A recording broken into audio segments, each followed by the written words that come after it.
Welcome to the second day of our virtual Planning Commissioner Planning Board and Board of Appeals course hosted by the Maryland Department of Planning and the Maryland Planning Commissioners Association. My name is Chuck Boyd, and I'm the Director of Planning Coordination for the Maryland Department of Planning. Today's session will focus on law and ethics. When we do these trainings in person, the legal discussion tends to be the most engaging and have the most practical applications to your work as planning commissioner or board appeals member. As you will recall, last Wednesday, we went over the foundations of planning, the comprehensive planning process, and the planning commissioner's role in that process. And we learned about many of the growth management tools available to communities. This week, we're going to turn to law. I also mentioned last week to meet the planning commissioner training requirements for newly appointed planning commissioner board appeals members. You need to attend both the February 24th and this March 3rd session. If you did not attend the first part last Wednesday, you're most welcome to participate in today's very relevant discussion on legal aspects of local planning. But I do want to let you know that you will not be able to receive a certificate for completion for the two-part training program. But fear not, we will schedule another virtual training in about 3 or 4 months from now, and we'll send out e-blast for those times and available webinars in the coming months. After comparing the webinar attendance logs from both days, we will send out a confirmation email letting you know about the training certificate that you receive later. Due to the teleconference conditions and some staffing reassignments due to the COVID vaccination response, it may take us a couple of weeks to get your certificate out. Please note that the GoToWebinar video conference platform that we will automatically send out a certificate of attendance today. This is not the official certificate documenting the completion of the mandated training pursuant to the land use article of section 1-206. That certificate will come to you in about 2 weeks. And again, if you have any questions or you're not receiving that, please email me at chuck.boyd@maryland.gov, and I'll try to address your concerns. Just a quick reminder that this training is a joint project with the Maryland Department of Planning and our Maryland Planning Commissioners Association. As you recall, the MPCA is a group representing many of you, focusing on providing education and promoting best practices in local planning amongst the lay planners. Maryland Department of Planning works closely with the MPCA board to develop training such as this one, and we try to do them throughout the state. Please go to Planning's web page for more information or contact Joe Griffiths with the Department of Planning. As I mentioned, every webinar that we do, please forgive us for any technical difficulties that we undoubtedly will experience. As you have seen in your own experience with video conferences, the internet is not always as stable of a platform as you'd hope, so good luck to all of us. We're recording this webinar and are planning to update our website to post parts of the presentation at the end of our updating of our online version. Please feel free to contact me if you have any questions regarding this training or how we can make this training more relevant. Upon completion of this training, you'll be emailed a certificate of completion along with links to the PowerPoint presentations. I should note today that in the GoToWebinar control panel, you'll see a notation of 3 handouts, which you can download and access the presentations today, as well as the agenda. Again, we'll be providing you links later on about all of these to connect. So just a little bit more about the GoToWebinar process for those that may not be familiar with it. If you have a question at any time of the speaker, please don't wait until the end. Feel free to click in the questions tool and type out a question, and we'll have these mini question answer breakout periods throughout the training So at those times, I'll go through the various questions we have. So I encourage you to raise your questions as the talks come along. And given the number of participants we have on the webinar, there just won't be any possibility for us to unmute folks. So please use the questions toolbar to be able to communicate with us any concerns or any questions you might have. So now we want to take a quick poll to see where folks that are participating are located. So take a look at this map and see what part of Maryland you're in. In a second, you'll see a poll come up. And if you're not able to vote on the poll, please click on the full view button, and you will see you'll be able to do that poll. So we're going to try that poll right now. So which region of Maryland are you in, or do you represent in your professional or official capacity? We've got Maryland Capital Region, Central Maryland Region, Eastern Shore, which includes Upper and Lower Shore. We have Southern Maryland and Western Maryland. So please click on which one you have, and we'll give a few more seconds for folks to participate, and then we're going to show the results. Okay, here are the results. Looks like the Eastern Shore is very well represented at 29%, followed up by a tie of Central Maryland and Southern Maryland at 22%, then Maryland Capital Region, and then followed up by Western Maryland. So that's great to see. We've got a very broad participation. I'm very much appreciative of that. So our next question we have for you is, we also want you to find out what best describes your role. This will help our speaker today and get a sense of what your role is in local planning activities. So next poll question. So which best describes your role when it comes to local planning? Are you a planning commission member, Board of Appeals member, an elected official, local staff, or citizen? Again, if you have problems completing the poll, click out of full screen mode and you should be able to respond.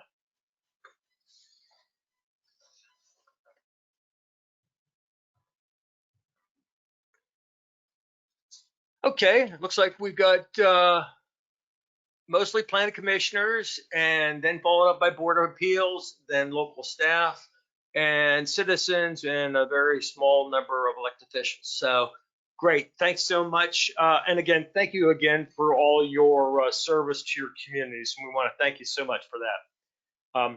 It's worth noting that, as before, that the requirements of the planning training are applicable to big and small communities. And we found in the past that the most entertaining and engaging part of this is the sharing of training. The sharing process is that what you have experienced and relate it to others. So again, we want to encourage you to express any thoughts you might have regarding your experience, particularly in the area of legal, because it will stimulate conversations and other people's questions. So please feel free to share those. Your local planners also are experts in these areas. We're more than willing and happy to assist, but your first source of questions you may have about planning issues or legal issues, it should always be at the local level. But feel free to contact us if you have any questions, and we'll work with your local staff as well to try to give you an answer to your questions that you may have. So if you're interested in taking a deeper dive into Maryland planning, we have an online training course that includes an even greater in-depth discussion than you have seen in this session and in the previous session. We think it's pretty self-explanatory. Encourage you to consider it or to share it with others. And if you do complete that, you will receive the certificate if you don't attend our virtual or in-person training. Again, I want to thank you for your participation today. and especially your volunteering to serve your communities as a Plan Commissioner Board of Appeals member. In case I forget to mention this at the end, and I always rush at the end, so I'll try to not do it. But at the end, when you exit the webinar today, we'll be asking you to participate in a very short survey that will give us your thoughts regarding how we can improve the effectiveness of our training. So please do take that survey. We really appreciate it, and we'll take to heart how we can fine tune and improve our training. Remember, this is the second virtual Planning Commission training that we've had, so we have lots to learn and to improve. But again, thank you for taking that. So without further ado, I want to introduce our speaker today is Paul Cugazzella, who's Maryland Department of Planning's counsel. He's going to go over the planning law and the ethics. So without any further ado, I'm going to turn it over to Paul Cugazzella to take you through Planning Law 101 and everything you want to know about ethics. So welcome, Paul. Okay, thanks, Chuck. Let me share my screen.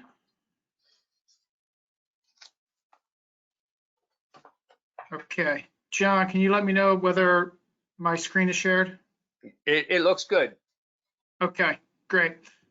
Welcome everyone. As Chuck said, my name is Paul Cugazzella. I'm with the Office of the Attorney General, counsel to the Maryland Department of Planning. I've been doing this training for quite a number of years now, and it's up until obviously the last year it's been in person. And so this platform isn't the best, but it'll work. I usually enjoy walking the crowd and reacting to the expressions on people's faces and how they react to things that I say. And those cues often lead to questions and discussion. So as you know, obviously we don't have that ability here today. But what I'd ask as a substitute for that is as Chuck said, along the way in my presentation here, there's about 7 or 8 breaks for Q&A. So as I'm discussing topics, I'd encourage you to put questions in the chat, and then when we come to the next break, Chuck will prompt the questions. And we'll address them in that way. Normally, the give and take is what is valuable for this course for those who are attendees. So I'd encourage you to do that. So I always start off the presentation by saying that that the purpose of this class is certainly not to make you lawyers or experts in the law related to planning and zoning. The purpose is really to give you the tools and sort of the base level knowledge to know when you go back to your jobs and when issues arise, you'll be able to identify legal questions. So this presentation is structured in a way to give you just a common understanding of when an issue comes up, when maybe it's time to go talk to your lawyer, talk to your city attorney, your county attorney, the attorney for the Board of Appeals, or whatever the case may be. So it's just to give you sort of a working knowledge. And as I do the presentation here today, I incorporate a lot of examples by illustration. So we'll be talking about a lot of case law, and that in my view is the best way for you all to understand the legal issues. So with that, we'll get started. Here's the overview. We're going to talk about what's the constitutional authority for governments to plan and zone. Then we're going to talk about constitutional considerations, your constitutional limitations when it comes to planning and zoning, and that has to do with Fifth Amendment protections and equal protection limitations. And the constitutional considerations are really sort of the most interesting part of this discussion, and I think what you all will find sort of the most helpful. We'll then move into planning and zoning in Maryland. We'll talk about the zoning process in Maryland. We'll talk about special exceptions and variances. We'll talk about Board of Appeals processes, and then what constitutes vesting in Maryland. And then we'll transition to talk a bit about government ethics as your roles as public officials. Okay, so we'll get started by talking about the constitutional authority for planning and zoning, and that starts with the 10th Amendment to the U.S. Constitution. So under the Constitution, in the 10th Amendment, the 10th Amendment says that powers not delegated to the federal government in the Constitution are reserved to the states or to the people. So all governmental authority that isn't specifically enumerated in the Constitution is reserved to the states or to the people. Among the reserved powers, in other words, the powers that are reserved to the state, is what's known as the police power. And it's very broad, and it encompasses many, many different things that generally fall within the category of government regulating health, safety, and welfare.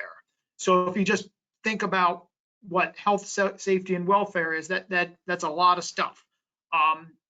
This is in the sort of the present day context, that the police power is what is giving all the governors around the state the constitutional authority to regulate conduct during COVID. That falls within the police powers to regulate health, safety, and welfare. So the police powers belong to the states through the 10th Amendment of the Constitution, and many of these powers are delegated by the states to local governments. So just think of the authority to constitute a police department, for instance. Those authorities are delegated from the state to local governments. So how does this fit into planning and zoning? So back in 1926, in the Euclid case, which I'm sure many of you are at least somewhat familiar with, the Supreme Court first recognized that zoning is a valid use of the police power. So zoning falls within the category of government promoting health, safety, and welfare. And you can just sort of think about that logically.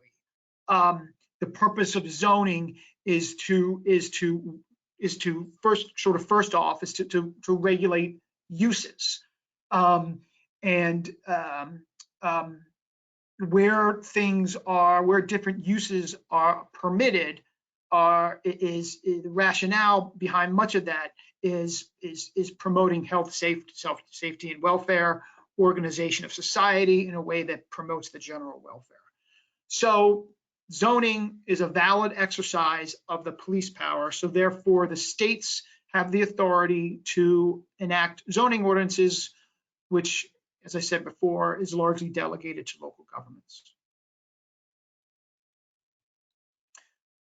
Okay, so once we establish that governments, local governments, state governments have the authority to plan and zone and promote the general welfare, the next constitutional consideration we have to look at is the Fifth Amendment. And here we look at, okay, so what are the constitutional limitations on those authorities? So once you start zoning, you are taking away certain property rights, and those property rights include how you can use your property. So if you think of, we'll talk as we go here about the full bundle of rights. So if I own property, what are my full bundle of rights in that property? if I'm only allowed to use that property for residential purposes, I've given up some of my bundles of rights to the government. The government has said you can only use it for residential purposes. You can't have a bar and restaurant there. You can't have a manufacturing facility. It can only be residential.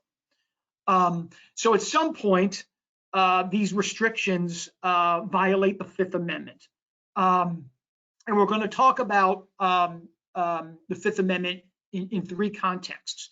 So first off, just looking at the text of the Fifth Amendment of the United States Constitution, it says that the government shall not take private property without just compensation.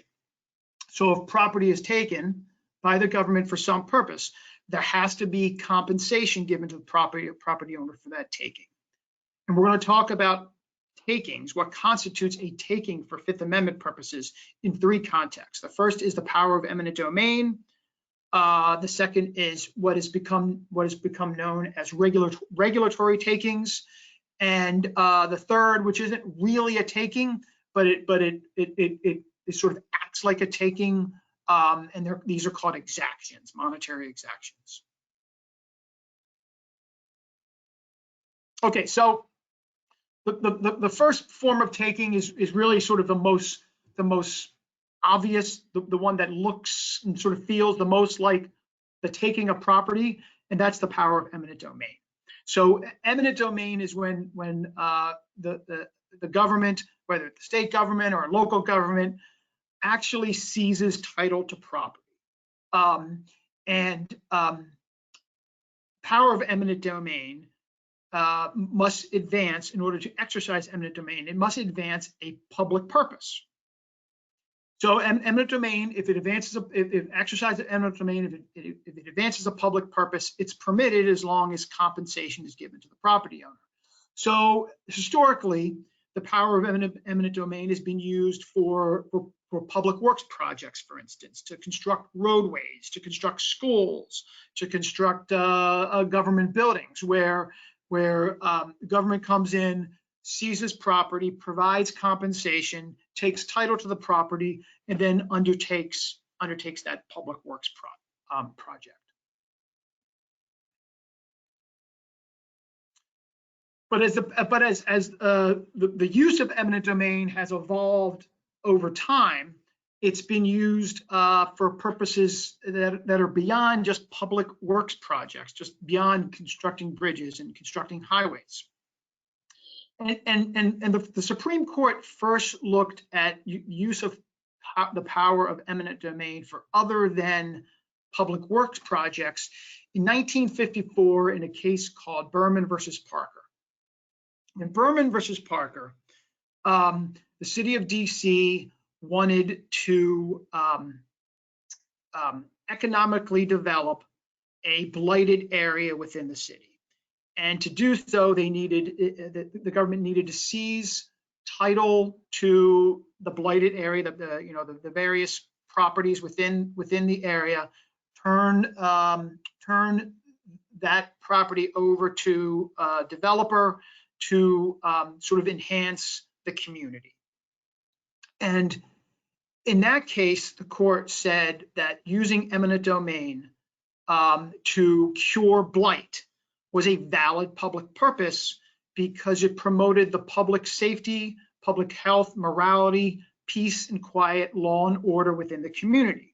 So if you just sort of think about that logically, it makes sense. If you have a blighted area where there's a lot of crime, vacant properties, maybe drug infestation, the government has a purpose, a valid purpose, to come in and sort of correct those ills by seizing title to the property, to then have the property redeveloped in a way that will cure the blight.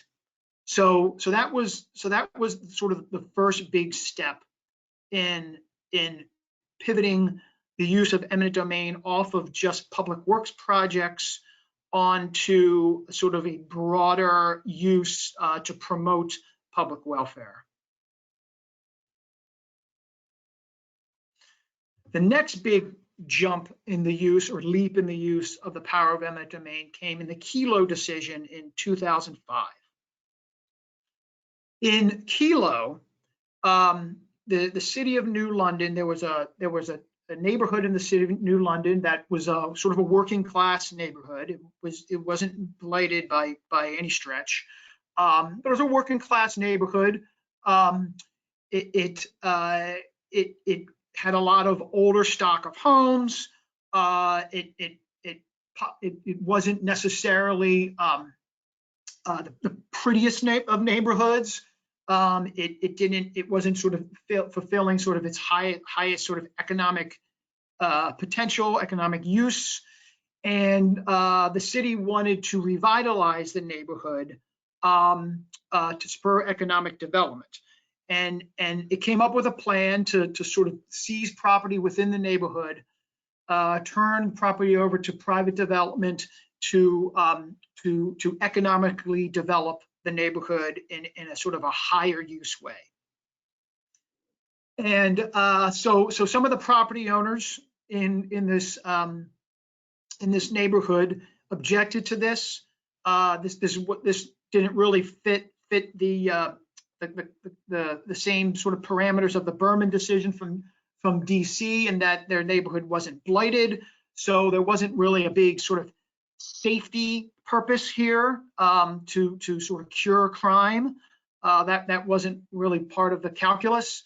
And so the property owner said that this was an invalid use of the power of eminent domain. This isn't a valid public purpose to seize these properties for economic development purposes.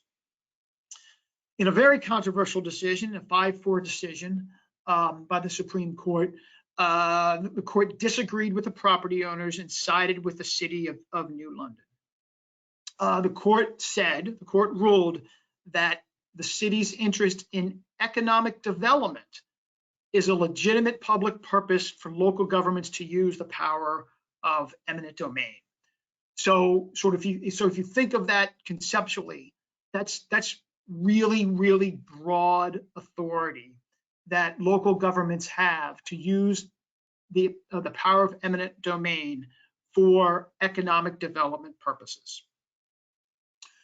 So what you have to know and recognize and remember about this and the Kelo decision is while the Supreme Court of the United States has recognized that economic development, the interest in economic development, is a valid public purpose for which governments can use the power of eminent domain. Since the Kelo decision, given how controversial it was, a lot of local governments across the country have sort of self-regulated and have passed local ordinances that restrict the use for those purposes, or have put limitations on what sort of economic development can be advanced through the use of eminent domain.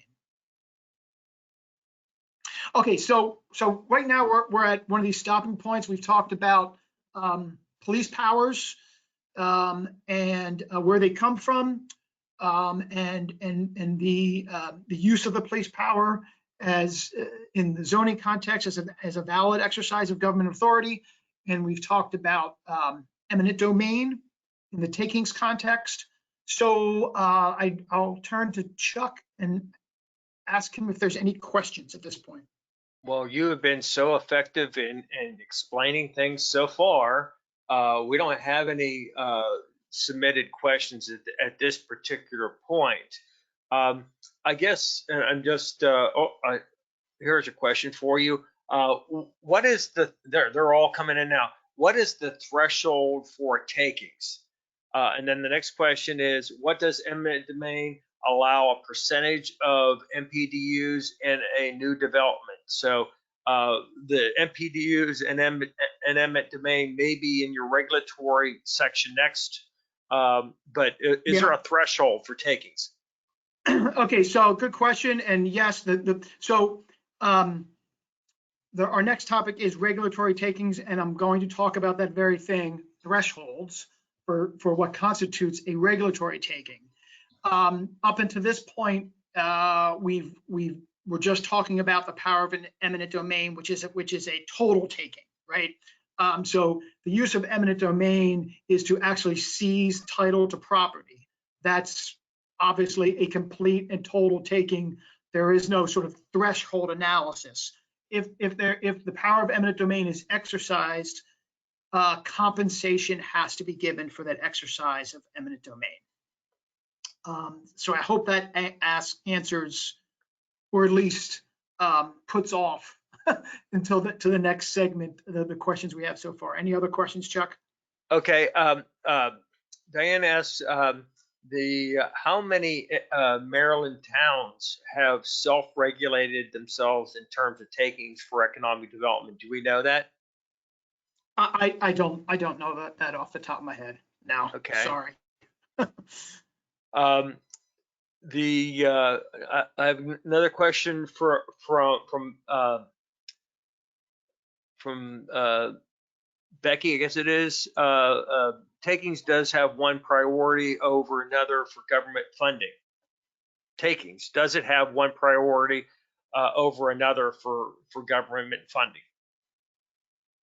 I'm not sure I understand the question. So I guess the question might be, is there a critical issue of associated with takings in terms of, do you have to have money in place to be able to take a property? Or is it do you have to have it fully funded, or how is the relationship to the actual moving forward of the project versus the actual takings? Yeah, so certainly the exercise of eminent domain will have to be backed up by funding, right? Because the government entity is making a decision to acquire property through eminent domain. So there has to be a funding mechanism for that.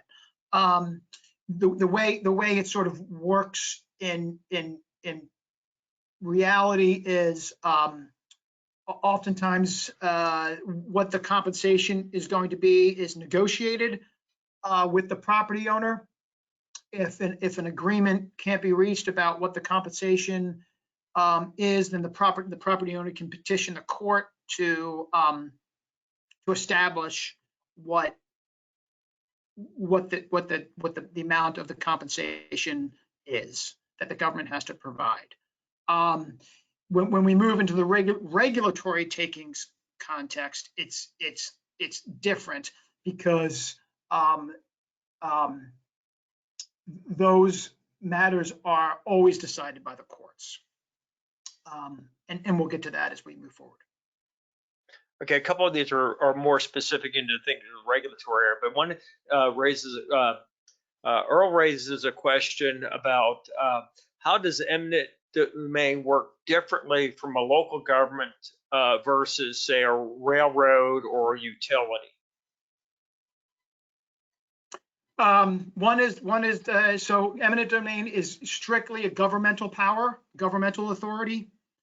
If a private corporation needs property for whatever purposes, that's a private transaction that the company has to negotiate with property owners. Now, in some contexts, the government will act as sort of the stalking horse, so to say, for the private concern. And that was, you know, in the Berman case, in the Kelo case, that was certainly the dynamic where the government used eminent domain to seize land to turn it over to another private entity. And as long as there's a public purpose behind that seizure, then that's valid. So I guess there are instances that either the federal government or maybe even the states can delegate that eminent domain authority to say a utility, or the federal government to the railroad companies, because they certainly went and bought it. They took land. Yeah, I mean, effectively delegate is correct, but not legally correct. In other words, it is, the power always has to be exercised by a government entity. But if it's, so the actual act of seizing the title has to be effectuated by the government. I see. Um, um, whether that land, once it's seized by the government, is then turned over to someone else, a railroad, for instance, a public utility, for instance, that's sort of a separate question. Okay. So James raises, suppose the county has performed several forced cleanups of a property and the homeowners refuse to comply. Could they then go to the possibility of a eminent domain as part of a redevelopment project?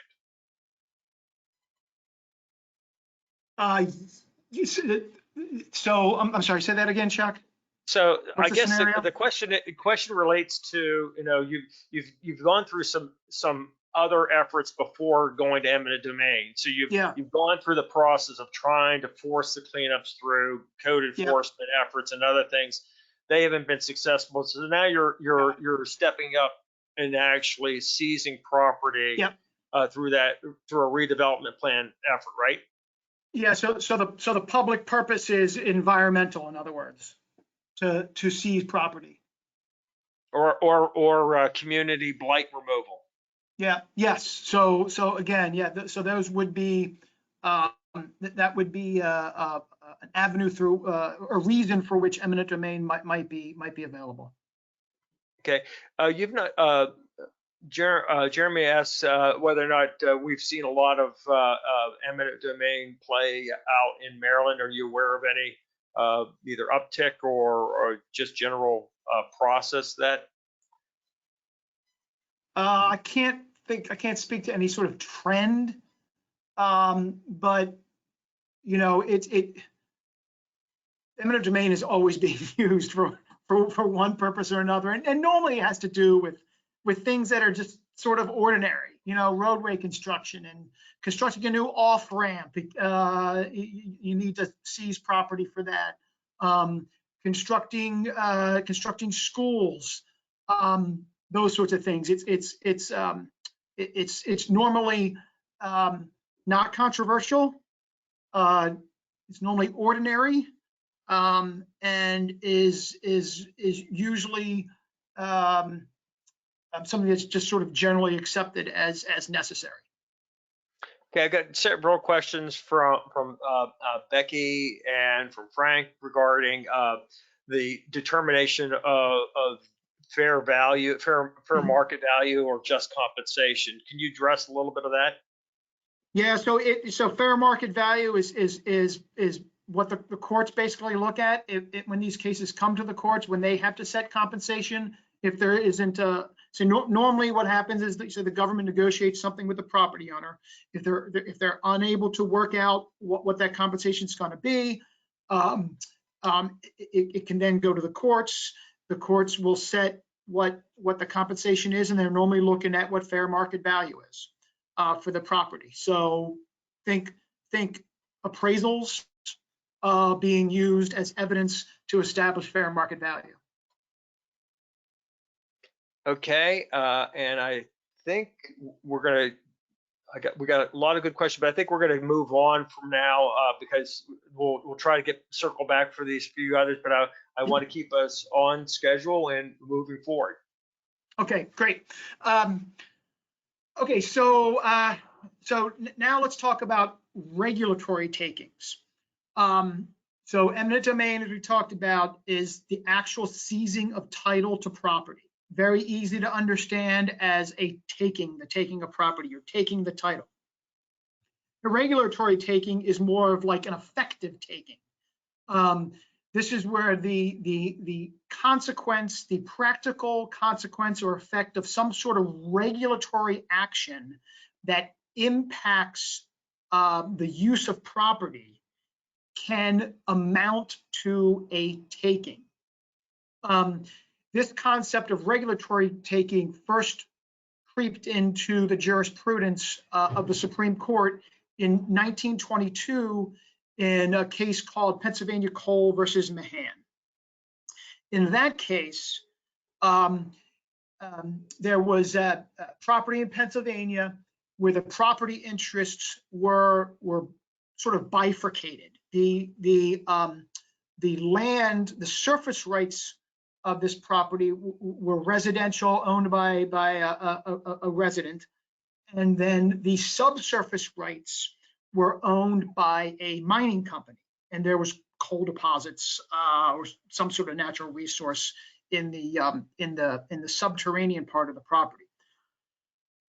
There a law passed that after these property interests had been established, after the coal company owned the subsurface rights and the resident owned the surface rights, a law passed that regulated subsurface mining, and it prohibited any subsurface mining if the effect could be a subsistence of the surface. So if by mining there could be some sort of subsistence, then the mining was prohibited. So the mining company wasn't very happy about this development, this law. So they brought suit saying that the government had taken their property interest, and their property interest was just the mining interests, just the subsurface rights. And in this case, the court agreed. The court agreed that that this was a taking of all of the mining company's interest in the property, and in doing so, there were a couple interesting quotes in the case. The one being sort of in a conceptual sense, the court said that while private property may be regulated to a certain extent, if regulation goes too far, it may be recognized as a taking. So basically, the court recognized that some sorts of regulatory controls of property can, if they remove property rights, they remove your authority to exercise those rights, those regulatory actions will constitute takings. And the key thing is here, the court said if the regulation, quote, goes too far. But the court didn't, in this 1922 case, define what that meant. It didn't say what amounts to going too far. And as we go through this, you'll see that we're almost 100 years later, and the court still hasn't really clarified what it meant in this case by what constitutes going too far. So that's the Pennsylvania coal case, the first where the court first sort of recognized this concept. Okay, so the next sort of really sort of bright line development in this concept of regulatory taking case came 70 years later in Lucas versus South Carolina Coal Commission. In that case, a property owner, and you can see the property here on this picture, Mr. Lucas, he had three adjoining lots in Isle of Palm, South Carolina, right on the beach. The middle lot was, you see his house there, and then he had two lots, one on either side. And when he purchased the property, his intention was to build his house and then reserve the two other lots for his kids, and someday they would have those lots and they'd be able to construct homes on them. And then sometime after he purchased this property, this beachfront property, and put up his house, the South Carolina Coastal Commission instituted a regulation that forbade any new construction that was on the beach side of a line that it drew. And that line was on the beach side of his property, meaning that, I'm sorry, the line was drawn such that the effect of the regulation of prohibiting new construction affected his property. In other words, the line was drawn on the other side of his lots, so those two lots could not be constructed on. So Mr. Lucas wasn't very happy with this, and he brought suit against the South Carolina Coastal Commission, claiming that it was a regulatory taking, that the effect of the regulation was a complete taking of his property, because he could no longer put any sort of construction on those two lots, and the Supreme Court agreed with them. And in doing so, the Supreme Court created what it called a categorical rule of a total taking. And that is a total taking being when someone is deprived of all economically beneficial use of the property. And that's what happened here. All that could be, the only use that was left of these two lots after the regulation was enacted was for them to just sit there and basically the lots to do nothing. There could be no economical use. You couldn't build any residence on it. You couldn't do anything on it to benefit the property owner. And that decision was consistent with the court's decision in the Pennsylvania coal case, because in that case, the court reasoned that all of the mining companies' interest in the subsurface rights were taken when they were no longer permitted to mine. So these two cases are quite consistent with each other, and it was a sort of, the Lucas case was logically flowed from the Pennsylvania coal case. Okay, so what about partial takings? So it's easy to understand the total taking, right? So if the effect of a regulation is to basically remove your bundle of rights, all of the bundle, you can't do anything with the property because of the effect of this regulation or this ordinance. It's a taking, and that shouldn't be permitted. That's unconstitutional. But what about if only some of your interests in your use of property have been taken from you? And if you think in the zoning context where we started with in this discussion, that happens all the time.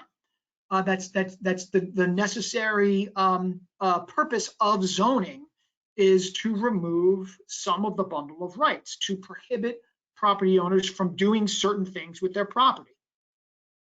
At what point does that become a taking that has a constitutional effect to it? And this, to be honest, is where the law is developing and is not terribly clear at this point. So we'll take a look at a couple examples. Penn Central Transportation Company versus City of New York. This is a 1978 case. If anybody's familiar with Penn Station in New York, it involved Penn Station. What happened here was Penn Station is a landmarked structure. New York City had a historic landmark commission that landmarked Penn Station as an historical structure. What comes with that is, and it's landmarking is an aspect of zoning. So what comes with that landmarking is that it limits what a property owner can do with an historical structure. It can't be changed in certain ways. If it is going to be changed, it has to conform with certain standards, and all that has to be approved by the Historic Preservation Commission. So this property had been landmarked, and then Penn Central Transportation Company bought the facility, and it did so with all the restrictions were in place when Penn Central purchased the purchased Penn Station. And then at some point later, they came up with a redevelopment plan for Penn Station. And what they wanted to do was to build a 50-story office tower on top of Penn Station. And so they had to take that proposal to the Historic District Commission, and the Historic District Commission denied that proposal. And so Penn Central challenged that decision as a taking. And its theory was that, similar to the Pennsylvania coal case, where all of the subsurface rates had been taken, what they argued in this case was that all of the vertical rights to the property had been taken by the Historic District Commission. And what the court did when it looked at this case is it disagreed with the property owner. The court said that the owner, and it looked to what the owner's investment expectations were. So when the owner purchased Penn Station, it knew of the existence of the Historic District Commission and the Historic District Commission's rules and the limitations placed on changes to historic structures. So it should have known when it purchased the property that it couldn't do what it wanted with the property. And then it also said that when we look to whether or not the bundle of rights have been effectively destroyed and all economic benefit in the property has been lost, the court will look to the property as a whole and not to discrete segments of the property. So the court won't look to just whether they've somehow limited their ability to build vertically. They will look to the property as a whole and ask the question, has the property owner lost all beneficial use of the property? And in this case, the court said no, the property owner had not. They could still operate the property as a train station, which was what they knew at the time that they purchased the property. So in that case, there was not a partial taking. The next case is Tahoe Sierra. And this case is interesting because the court specifically said that the court specifically declined to establish a definitive rule as to what constitutes a partial taking. And so what the court said is these cases have to be looked at individually to whether, the bundle of rights have been so completely compromised as to effectively eliminate all beneficial use of the property. This case had to do with a building moratorium that was in place while the city of Tahoe was undertaking its comprehensive planning. And the building moratorium lasted for like 36 months. And the court said that building moratorium did not eliminate all economic beneficial use of the property. It was simply a moratorium. The city had the right to do it, so it didn't constitute a taking.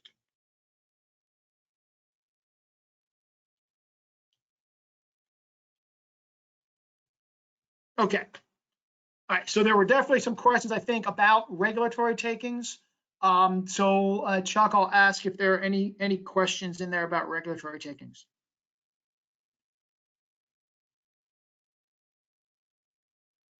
Yeah, I'm looking at the questions right now in terms of the regulatory takings.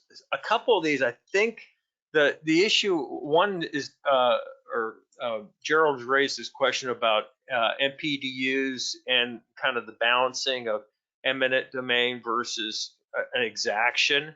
And I think you're going to cover that later in terms of that. So I think MPDUs is more of an exaction. Yep.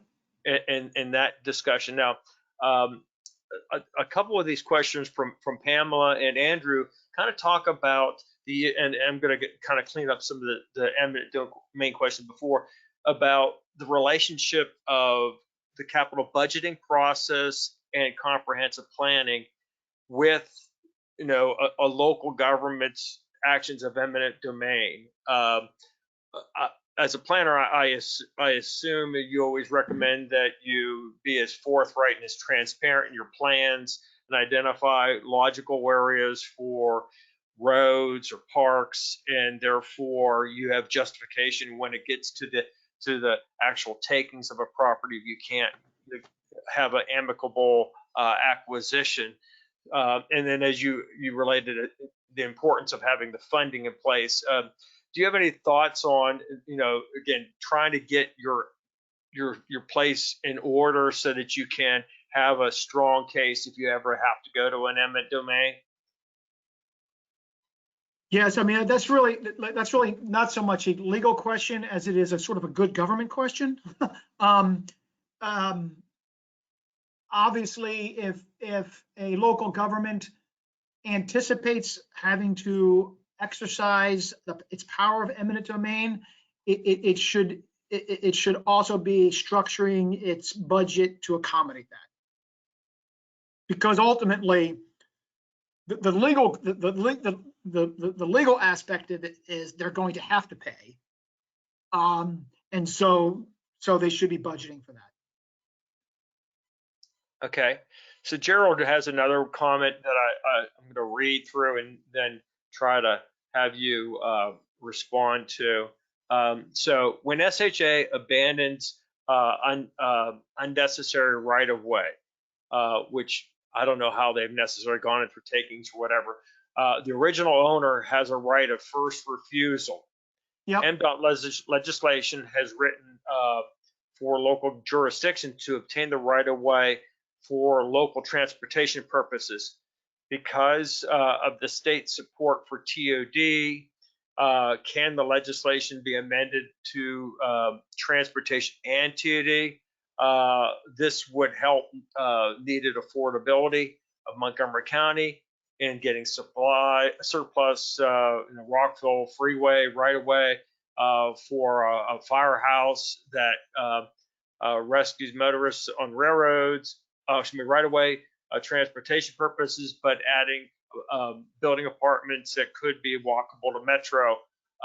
So I guess it's the relationship of it. One of the questions that I've always wondered about in a takings case is there, if I take a property for one purpose, can I switch that later on to another purpose of through, even though it's a government purposes? Yeah, that's a good question. So once once the power has been exercised and the government has seized title to that property, can the purpose change? I got to be honest, I've never really thought through that question. The real property lawyer in me says yes. Once you have title, as long as is that use fits within other sort of legal constraints, the property can be used for whatever purposes, and the justification is really only relevant at the time of the exercise of the power of eminent domain. But I honestly don't know if there's ever been any sort of jurisprudence on that question. It's a good question. I think I'll look it up for the next time I do this class. Okay. So just to add some clarity, Marty Baker mentioned that Maryland has defined TOD as also being transportation purposes, specifically to address the issue regarding that. So at this point, I'm going to move us forward, Paul. We don't have any really more questions at this point on this, so let's move forward. Okay. All right. So we've talked about power of eminent domain. We've talked about the effect of regulations when they might constitute a taking because the regulations limit a property owner's use of their property. Now we're going to talk about exactions. So an exaction is when a condition is, an affirmative condition is placed on some sort of authority that's issued by the government. So a permit, a building permit, a special exception, where that condition is applicable to specific property under certain conditions, and sometimes those exactions can kind of go too far. And in those instances, the exactions will be rendered unlawful, unconstitutional. And so the rule here comes from two Supreme Court cases. And the rule is what's known as the rational nexus and the rough proportionality test. Okay, so the two cases are Nolan versus California Coastal Commission and Dolan versus City of Teagard. So the Nolan case came up with what's known as the rational nexus test. In Nolan, the California Coastal Commission had in where it had certain jurisdiction, had a rule about view shed to the ocean from public ways. And the purpose of the regulation was to protect view sheds, was to protect the visibility of the ocean from streets and other right of ways. So if you had a piece of property that was seaward on the beach side of a road, for instance, what you did on that property might affect the view shed from the road. So this property owner, Mr. Nolan, had some waterfront property. The street was behind the property, and he wanted to. It was residential property. He wanted to build a home. So as a condition of, and he had a right to build a home. It was residential property. If he was refused the right to build his home, that would have been a taking, regulatory taking, similar to the Lucas case. So he had a right to build his home. And so the question was, what authority under this view shed ordinance the California Coastal Commission had to sort of place limitations on what he built. So he was given a building permit, and there was a condition on the building permit that he had to deed to the town where this was located a right of way for beach access from the road that fronted his house. So he looked at this and he said, wait a minute, this access doesn't have anything with view shed. It has to do with access. I don't think this is correct. And so he sued. He said that this wasn't correct. This condition was unlawful, and the Supreme Court agreed.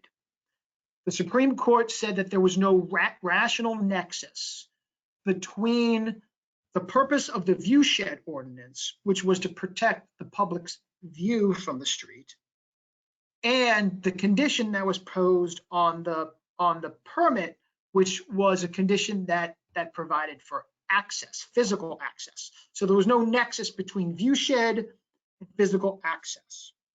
And so the court struck down the commission the condition as unlawful. What may have been lawful as having a rational nexus to a view shed ordinance is if it was a limitation on, say, the bulk of the house he could build, or the height of the house he could build, or whether he could fence his property. Those sort of things would have had a rational nexus to view shed, but public access had no rational nexus and therefore it was unlawful. It was an unlawful condition. So that's the rational nexus test. There must be a rational nexus between the purpose of the ordinance, the legitimate government purpose for the ordinance, and the condition that is imposed. The next case is Dolan versus City of Teagard. And in this case, developed what's known as the rough proportionality test. In Dolan, the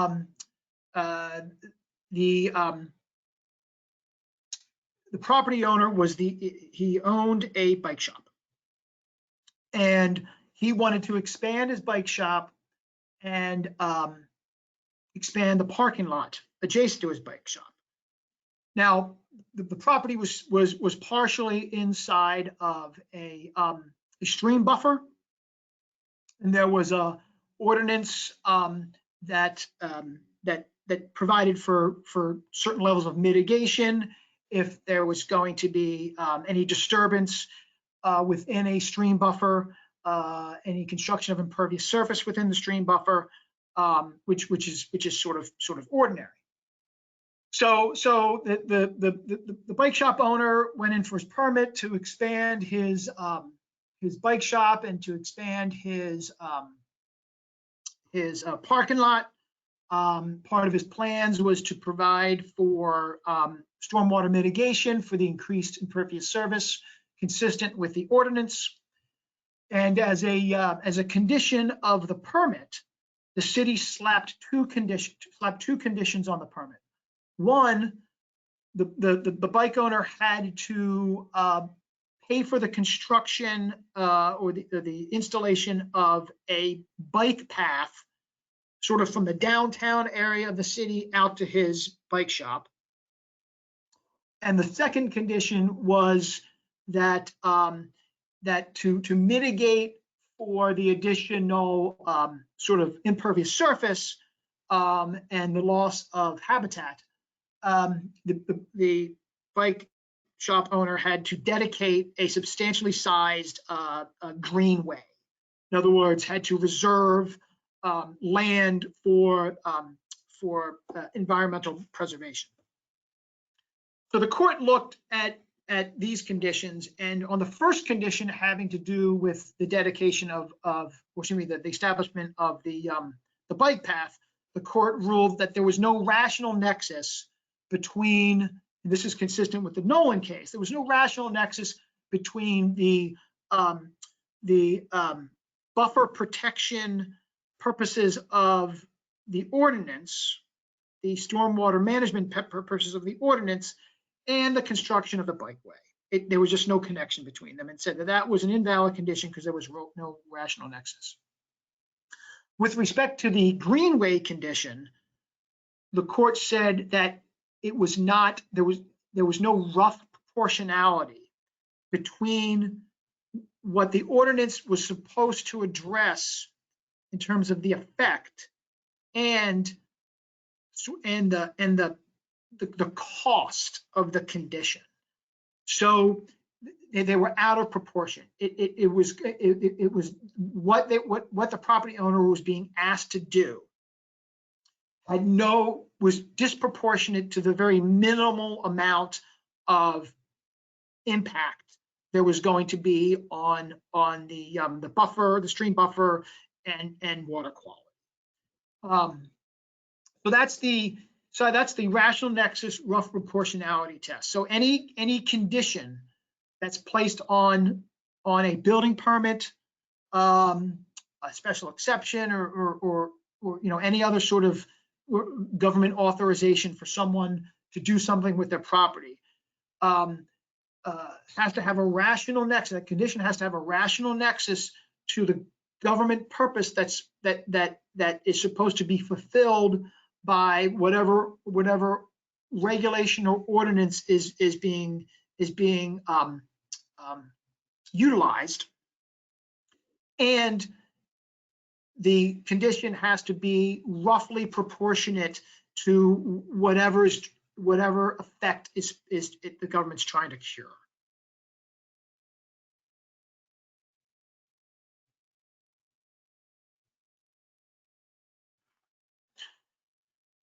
Okay, so that's the rough proportionality rational nexus test. One thing to realize about or to understand about this test is it only applies to exactions that are administratively imposed. It does not apply to conditions that are legislatively imposed. So if the legislature determines that there is a specific condition for a specific action, then that's a matter of legislative prerogative. And you know, the legislation is passed in full open view with public debate, and therefore legislative authority is much broader. If conditions are administratively opposed, in other words, an administrative agency is acting on some sort of regulatory authority, that's where the rational nexus rough proportionality test comes into play. Okay, any questions about exactions? Yeah, I think now is a good time to kind of go back to this question about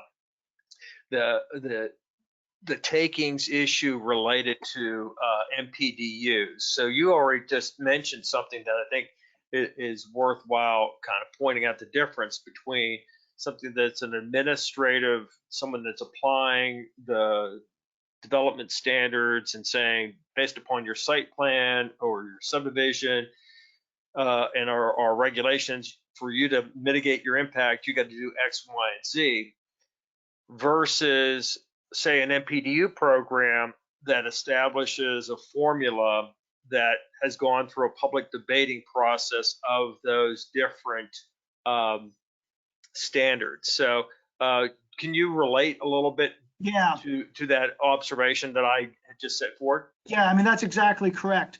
So if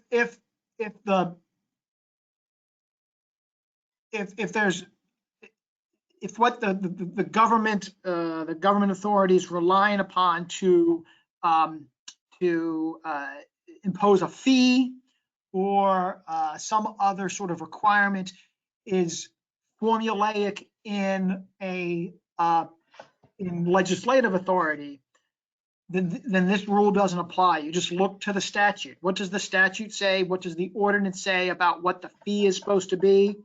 And then you just follow that. Where these exactions are deemed unlawful is, as I said, when they are administratively imposed as opposed to statutorily imposed. I hope that answers the question. Well, hopefully so. I'm looking to see if there's any other questions that I don't see any other questions. I guess the issue, I don't know if we're going to quite touch this, but the issue of there was a general question about floating zones. And again, I assume that was, you know, just a general, you know, police power function related to, you know, providing different circumstances. In the area of takings, there's really no specific question there. So I'm looking to see if there's any other questions, and I don't see any at this particular time. At this point, so I think we're going to move forward, and we'll hopefully people generate questions as we go along. Okay, so we'll move off Fifth Amendment stuff. Fifth Amendment taking sort of limitations on the exercise of government authority, and specifically zoning, planning, and the like. And we'll talk briefly about Fourth Amendment protections, equal protection. So you know, under the Fourth Amendment, the states are not to deny any person within their jurisdictions the equal protection of the law. So that what that means is law has to be applied equally across the board to all people. Now, classifications, differing classifications are inherently discriminatory, and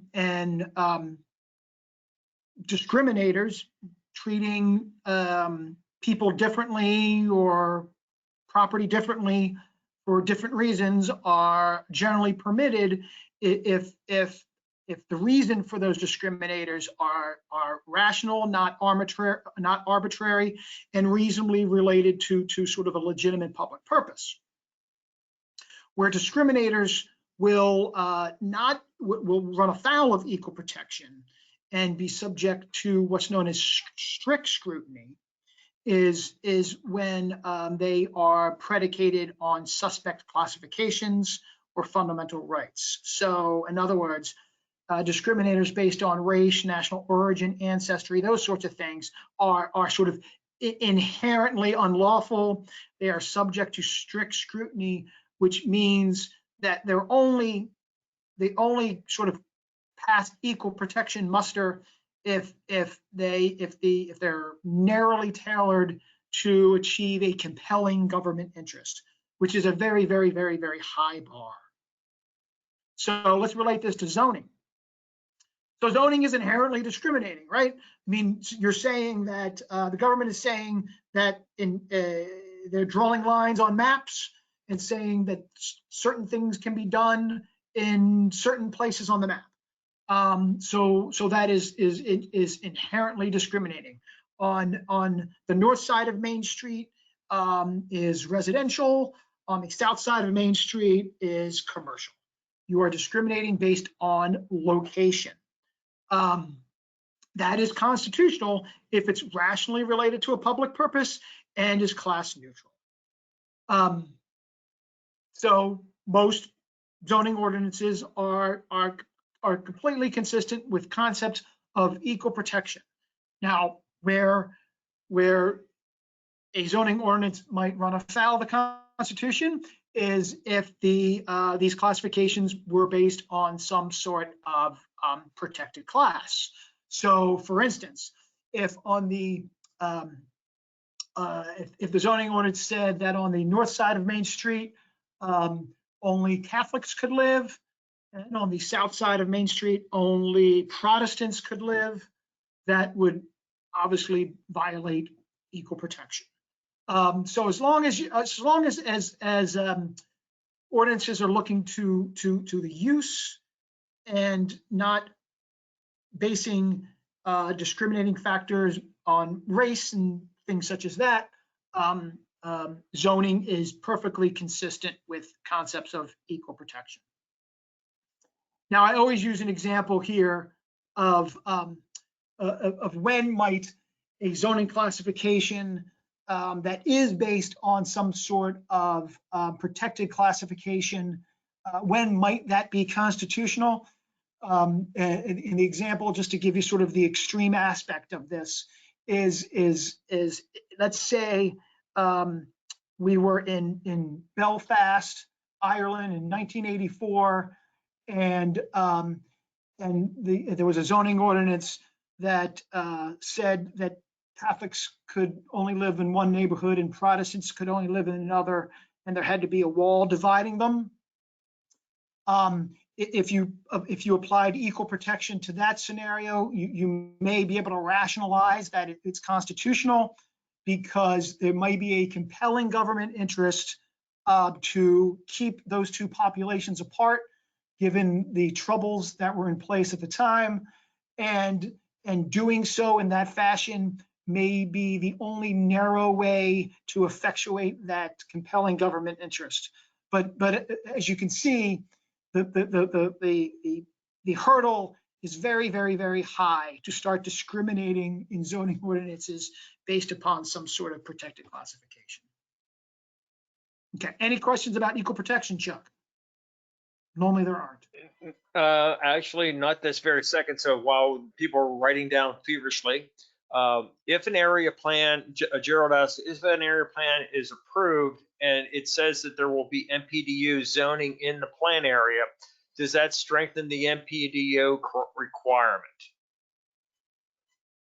My thought would be yes. If it's in the zoning ordinance?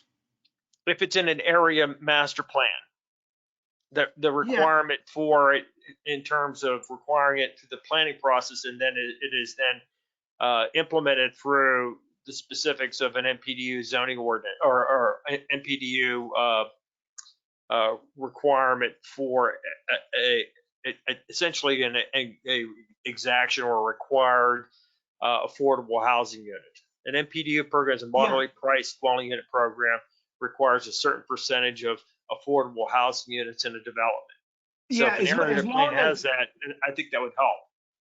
As long as the as long as the ordinance specifies exactly what the requirements are going to be, then that's a legislative act that is just being effectuated by whether it be the zoning authorities or what have you. If it just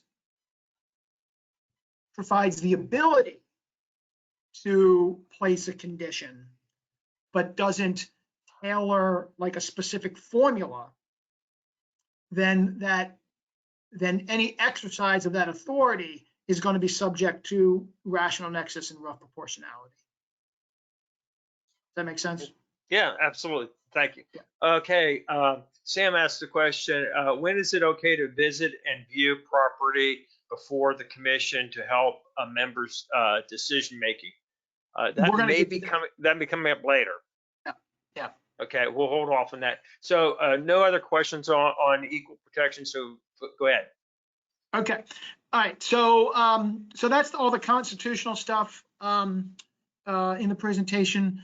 We'll talk a little bit here about planning and zoning authority in Maryland.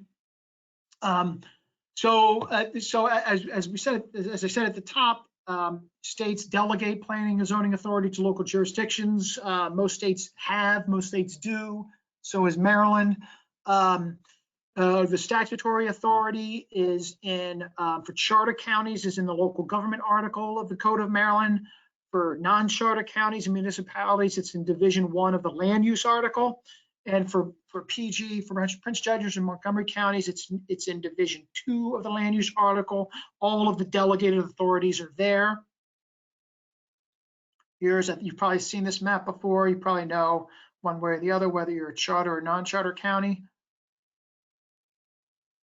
Okay, so the state has delegated planning and zoning authority to local governments who choose to exercise that authority, but it comes with certain strings attached, and they're very limited. The first is that a local government that exercises planning and zoning must adopt a comprehensive plan.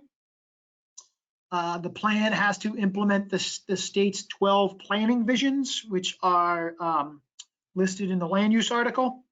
Probably most significantly is that there has to be consistency between those local legal mechanisms that implement planning and zoning authorities and the comprehensive plan. So think zoning map, zoning ordinances, subdivision regulations, building ordinances, all those things have to be, all those local ordinances have to be consistent with the comprehensive plan. So the comprehensive plan really sets the framework and the guidepost for all of those implementing regulations, and all those implementing regulations have to be consistent with the comprehensive plan under state law. All right, so planning, zoning regulations, they have to be by ordinance.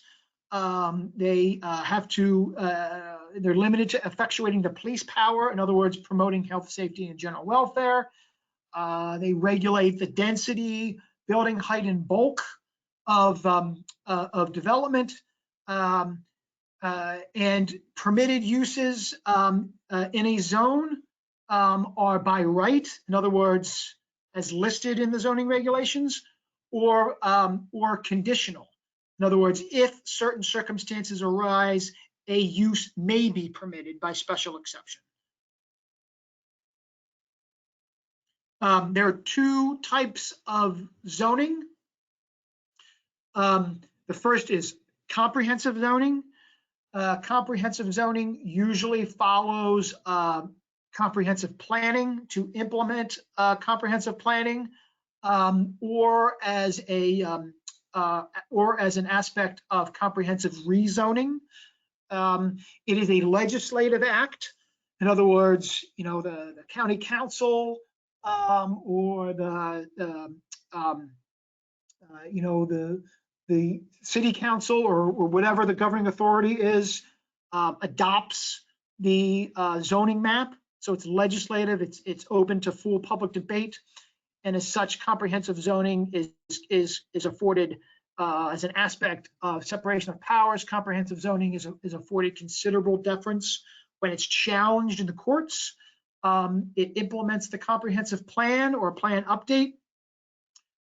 Spot zoning is not permitted, and spot zoning is basically, spot zoning is like one little tract of land in a area zoned for X is zoned for something different to benefit a single landowner, and spot zoning is looked at with sort of with not much deference.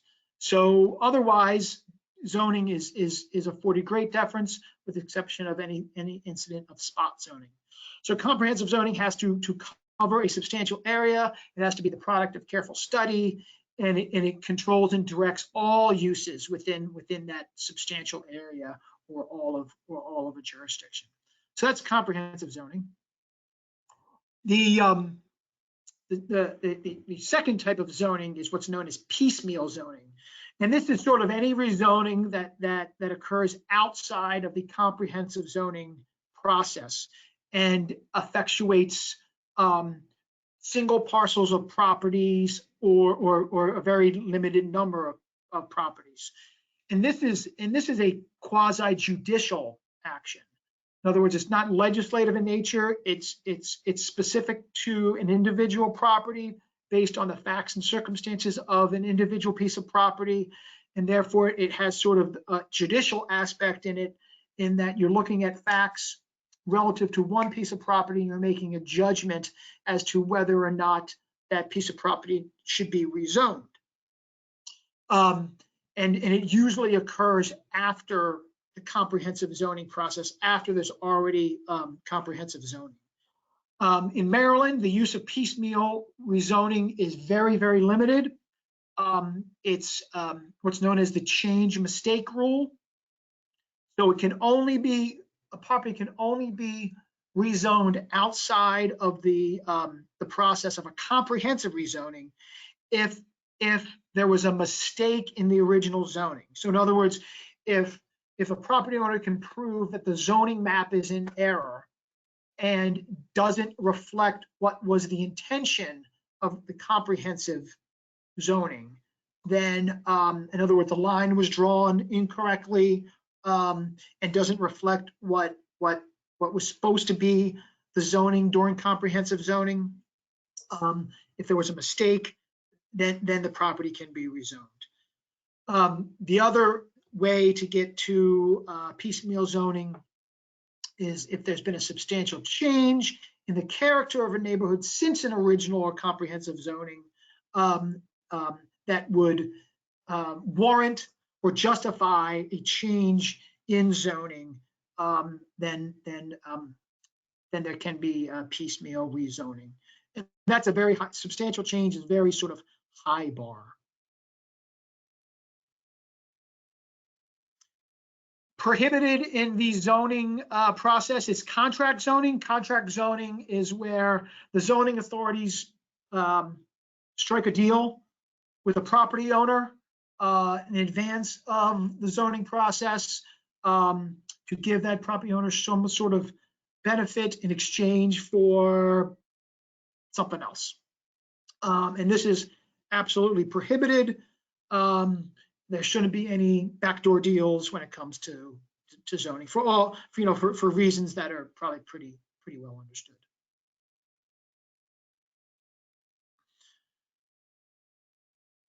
Okay, so we got our zoning in place. A property owner wants to exercise a conditional use. In other words, they want to use their property for something that isn't expressly permitted by right in the zoning ordinance. How does that happen? So a special exception is the exercise of a conditional use that's authorized in the zoning ordinance. It's not a change to zoning. The property isn't being rezoned. It's just permitting a use that isn't a by right use, but it's a use that is contemplated as being permitted if certain circumstances arise. And the picture here illustrates sort of a common sort of example. So you have a residential neighborhood, and the uses permitted by right in that residential neighborhood are residential uses, and perhaps the zoning ordinance has a provision in it that permits the opening of a dental office if certain conditions are met within the community, and that's a conditional use that can be approved under those conditions. So that's an example of when a special exception can be permitted. So what are the requirements? First, that the conditional use has to be identified in the zoning as allowable, but permitted under certain conditions. It has to be compatible with the neighborhood and further the purpose of the proposed conditional use. It has to be not contrary to the comprehensive plan. And this is always the confusing one that I won't go into in great detail, but it has to have, that use has to have no adverse effect upon adjoining or surrounding properties unique or different from the effect if it was located elsewhere within that zone. So basically what that means is the effect of that use that may have on the surrounding area has to be an effect that the use would have regardless of where it was located. So for instance, maybe increased traffic to come up to the dental's office, where those people would park. That's sort of like an effect that is sort of common throughout a residential area, and so therefore that wouldn't be a reason to deny the special exception. A case illustration of this, an interesting one in a relatively recent case, is was in Howard County in Clarksville. A funeral home was authorized in the residential zone as a conditional use. So it was recognized as a potential use that there may be a need for funeral homes in this residential area, or rural residential. And so this one property owner wanted to bring in a funeral home. It so happened that the area was a heavily populated Korean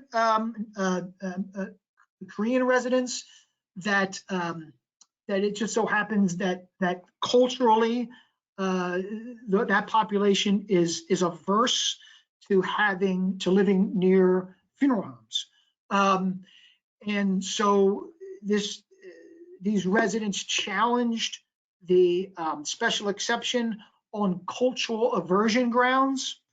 The statute, the zoning ordinance in place stipulated that an adverse effect necessary to deny a special exception had to be one predicated upon a physical condition, such as noise, dust, fumes, odors, lighting, those sort of things. And the court ruled that this cultural aversion wasn't a physical condition for which to challenge the issuance of the special exception. Okay, so that's special exceptions. Different from special exceptions, but often confused with special exceptions, are variances. So a variance, remember, a special exception is granting a conditional use. A variance is granting an exception to something that is otherwise prohibited. So this goes to restrictions that are built into building codes, subdivision ordinances, things like that, that have to do with density, bulk, dimension, or area requirements. So sometimes these limitations, these restrictions on what can be physically done on a piece of property create a hardship in that the condition conflicts with something that someone is otherwise entitled to. In other words, a condition will operate to prohibit the building of, say, a residence where someone would otherwise have the right to build a residence. And if you think back to our regulatory takings discussion, if the operation of a regulation prohibits something that someone is entitled to, then you're going to have a takings analysis. So let me illustrate this by example. So you have adjoining lots, and you've got two different two different setback requirements established by competing building ordinances. So you'll see the large lot with the barn. There's one ordinance in the local code that says that a residential structure can't be built on an adjoining property within a certain radius of a barn. And then you have a separate setback requirement written into the local code that says that all residential structures have to be set back a certain distance from the property line. So if you overlay these two setbacks, what happens is the ability to build on the adjoining residential lot gets eliminated. You can't comply with both setback requirements and at the same time be permitted or be able to build a residential structure. So the operation of these two setback requirements would eliminate the owner's use of the property. So this owner is subjected to a hardship. He can't possibly comply with both ordinances and be able to build his house. So this property owner is entitled to a variance from one of the requirements or the other. So he can he can get a variance from his side yard setback, move his residential property a little bit to the right, and comply with the barn setback and be good to go. So he would get a variance from one or the other.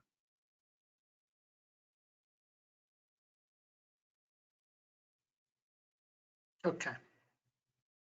We'll come back to vesting.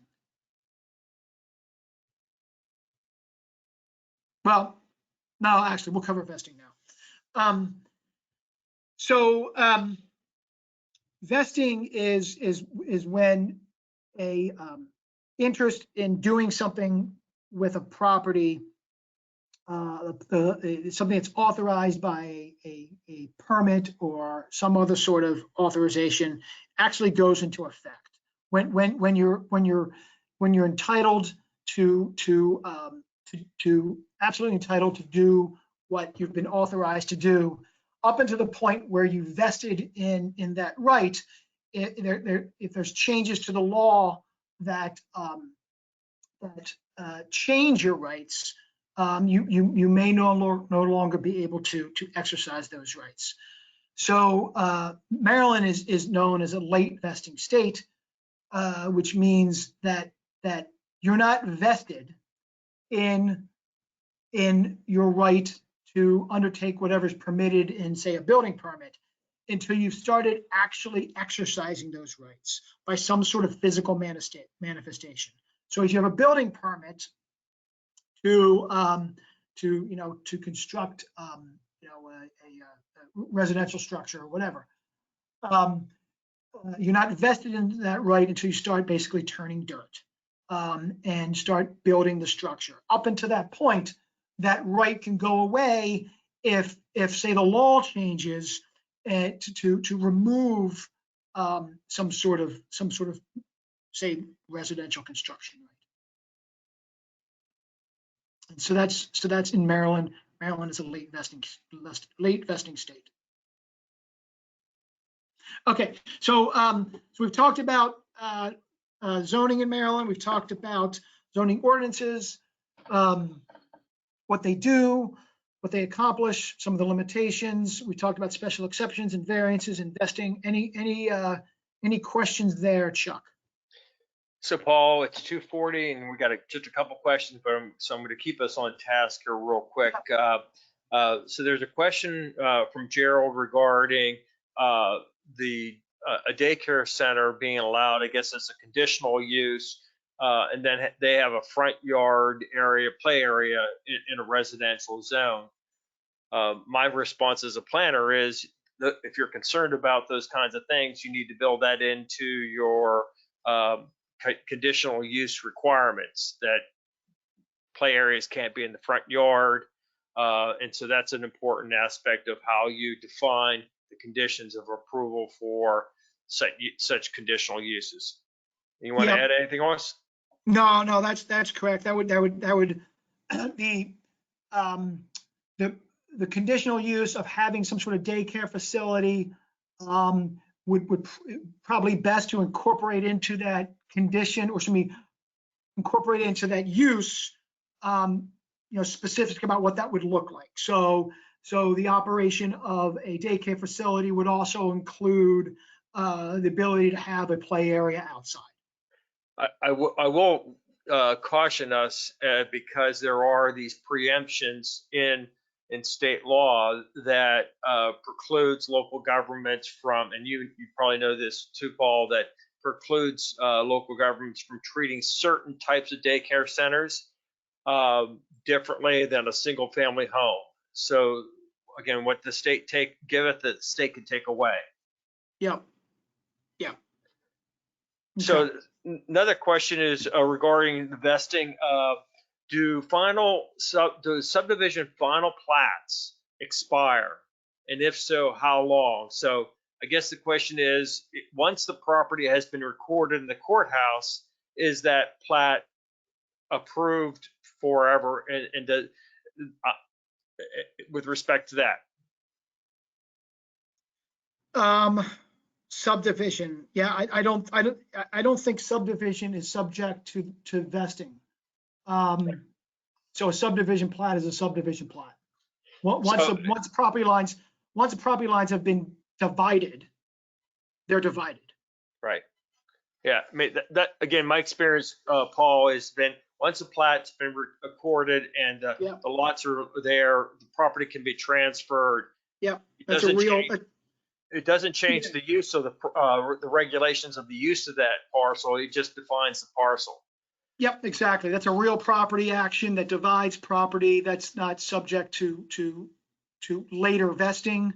Vesting has to do with executing a use that's been permitted. Yeah, and Zach raises the other question that, again, usually it's defined by local governments is if there is a preliminary subdivision plan that's been approved, but the final plat has not been recorded, local governments will usually set the time period of the expiration of that final that preliminary subdivision plan. Yeah, preliminary subdivision is just that. There has been no real property action to divide property. So until you've got that recorded subdivision, you don't have a division of property. And I think you're going to cover later on the issue of the lot merger law, that Supreme Court decision. I don't know. I don't think so. What's the question? The Supreme, remember this, the Supreme Court allowed that if in fact the law changed and you own two lots that are right next to each other, you were able to essentially consider only one lot by local governments, and you didn't have the right to transfer it. Yeah, yeah, that gets into the weeds quite a bit. I think we should keep moving. Okay. And would it be illegal for the council to pay pass a law that does not allow a use during the site plan review process? So would it be illegal for the council to pass a law not allowing a use during the site plan review process? My thought would be no. No, You can't do it then. that would not be illegal. So that's the Tahoe case that we talked about briefly. In other words, basically putting a building moratorium while the jurisdiction undertakes some sort of planning process. That is not a taking. Okay, so go ahead on with the next section. Okay, let's talk a bit about Board of Appeals, what they are, what they do, how they're constituted. So each county, non-charter under Maryland law, each non-charter county has to have, and municipality has to have a Board of Appeals. Charter counties are authorized to have Board of Appeals, and all have established Board of Appeals. What memberships of Board of Appeals? So for non-charter counties, there are at least 3 members. They serve 3-year terms. They are appointed by the local executive and confirmed by the local legislative body. Membership of Board of Appeals in charter counties are established through local law. What do Board of Appeals do in non-charter counties and municipalities? They specifically are established to hear appeals where an error is alleged in some sort of administrative enforcement or application of local land use law. So think code enforcement, appeals to code enforcement go to boards of appeals. Boards of appeals hear special exceptions and also hear applications for variances. So in charter counties, non-charter counties and municipalities, these are the 3 things that Board of Appeals consider. In charter counties, the jurisdiction of the Board of Appeals are as established in the local law. So the local charter county gets to establish what the jurisdiction is going to be.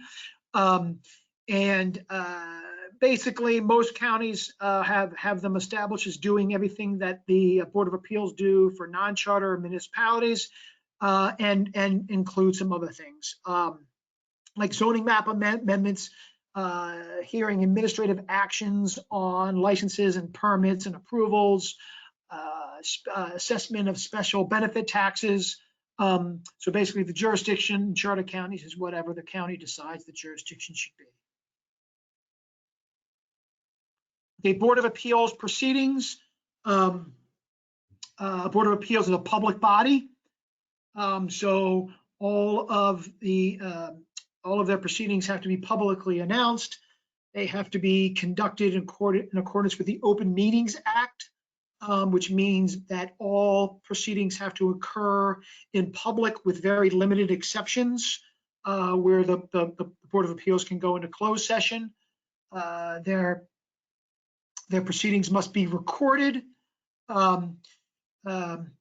Testimony of witnesses has to be under oath, and they must comply with local rules of procedures regarding the order of the proceedings, when witness testimony will be taken, when public comment will be permitted on whatever the matter is that the Board of Appeals is hearing, and how voting will take place. Deliberation and voting among the members of the Board of Appeals has to be an open session. So in a lot of respects, the proceeding before a Board of Appeals looks a lot like a trial. You'll have you'll have a petitioner and who's asking for something or challenging some sort of government action, and you'll have the government entity that's maybe representing code enforcement, and they'll be sitting like at council table, just like you would look at in a trial. The board of members will be sitting up on the dais, kind of like a judge would be. You'll have a witness box for testimony. You'll have question and answer, just like you would at a trial. But at a trial, when the case is over and all the evidence is heard, the jury goes back behind closed doors and they deliberate out of the view of public. In Board of Appeals proceedings, the Board of Appeals is the jury, but they have to deliberate and vote in open. So they can't go behind closed doors to talk about the case and then vote in closed session. They've got to come out in public. And the record must reflect the vote of each member. And a decision of the Board of Appeals has to be accompanied by a written opinion, and that a written opinion has to conclude what the board's factual findings were and what their legal conclusions were.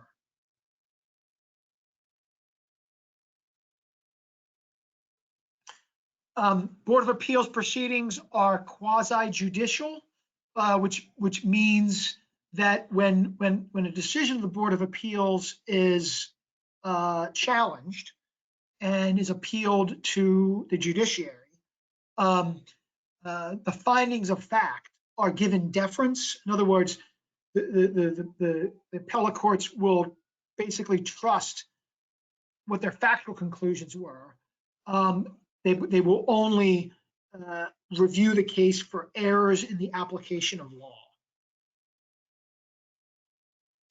Board of Appeals decisions are heard on the record by the circuit court.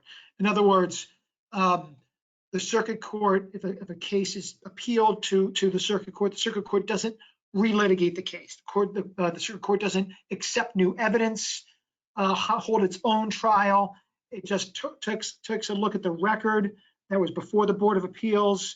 It decides any errors of law that may have been made by the Board of Appeals, and it renders a decision. Okay, so for those Board of Appeals members out there, the most important takeaway from this presentation, other than some of the procedural stuff, is to avoid ex parte communications with anybody who has a matter that's being heard before the Board of Appeal. An ex parte communication is any communication that includes only one party to a matter and not all parties to a matter. So how this might occur is you're a member of Board of Appeals, you have you're hearing a special exception tonight at your Board of Appeals meeting. During the day, the applicant gives you a call and tries to start talking about their case. That's an ex parte communication. You should instruct the phone caller that you can't talk to them about it, that you'll hear everything about the case later on tonight when it comes before you, when all parties are represented during the hearing, and then politely hang up the phone.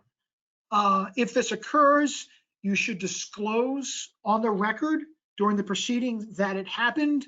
You should disclose and summarize what was said during the conversation, and that will cure the fact that an ex parte communication has occurred.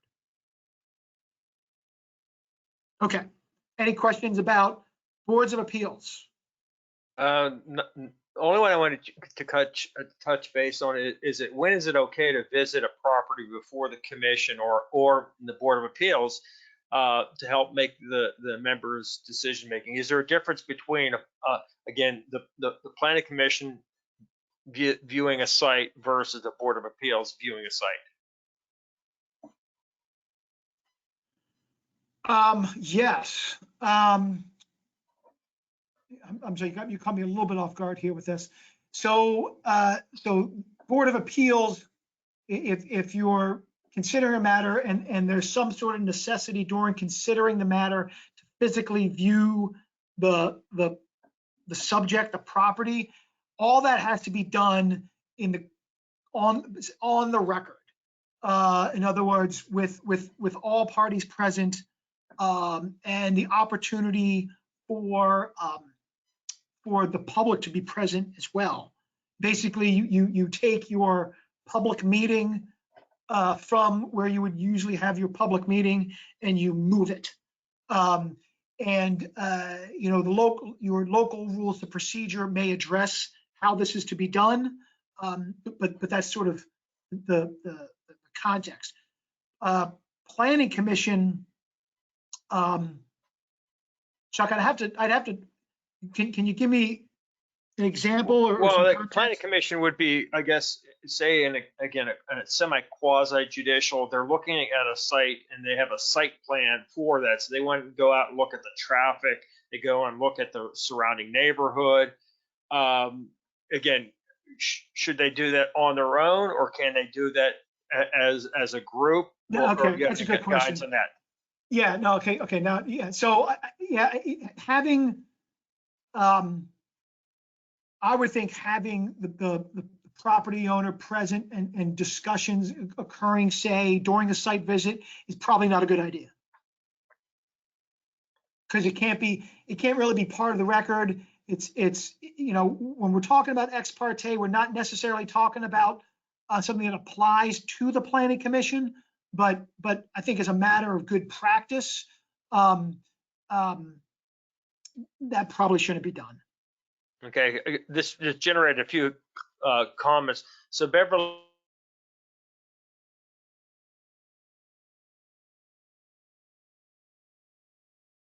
You just went silent there, Chuck.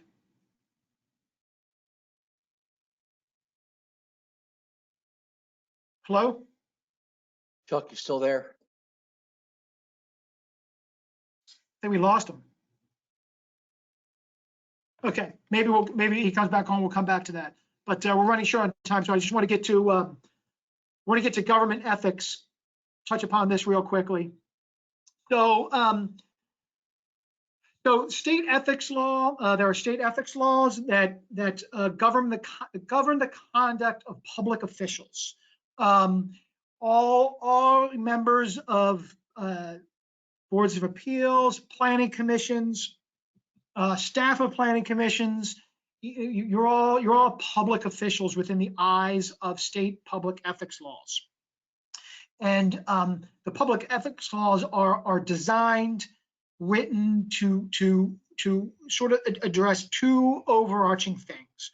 One is to prohibit improprieties in the conduct of public officials, and as importantly, is to avoid appearances of improprieties. So even if you aren't doing something wrong, if through your conduct it appears that you may be doing something wrong, that is as coercive to the public trust as is actual improprieties. So you have to always, when you're conducting your duties as a public official, you always have to ask yourself, am I doing something wrong as a public official, or am I doing something in a way that might appear to the public as if I'm doing something wrong? And the purpose is to ensure fair dealings by public officials who hold positions of public trusts. So looking at some of the specifics. I'm sorry. So there are three aspects of the ethics laws. Three things that the public ethics laws address. They address and are required to be enacted in state, should be also in local law. There has to be provisions on conflicts of interest. There has to be provisions that address financial disclosure by public officials, and there has to be provisions that relate to permissible lobbying. And so local ethics laws have to sort of mirror the state ethics law in these three respects. Okay, so conflicts of interest. there are basically 4 things in terms of complex conflicts of interest that you have to look out for that are absolutely prohibited. So a conflict of interest is participating in a matter where you have a direct financial impact, or an immediate family or business affiliate has a direct financial impact in the matter. If that's the case, there's a conflict of interest. You are prohibited from holding outside employment that might impair impartiality or the independence of judgment. If you have such an outside employment relationship, you have an inherent conflict of interest with your job. You can't use the prestige of your office for private gain, so you can't sort of leverage your position for some sort of private gain. That amounts to a conflict of interest. And you can't use confidential information acquired in your official capacity for some sort of benefit for yourself or for the benefit of someone else. So you can't use the information you have as a public official for your own benefit. Those are all conflicts of interest. Certain conflicts of interest can be exempted by the State Ethics Commission, and those are listed here. Certain business interests or contractual interests with an entity that you regulate or is your agency can be permitted if vetted by the State Ethics Commission. Certain business relationships, certain employment relationships can be vetted by the State Ethics Commission, and certain contingency fee relationships can be vetted by the State Ethics Commission.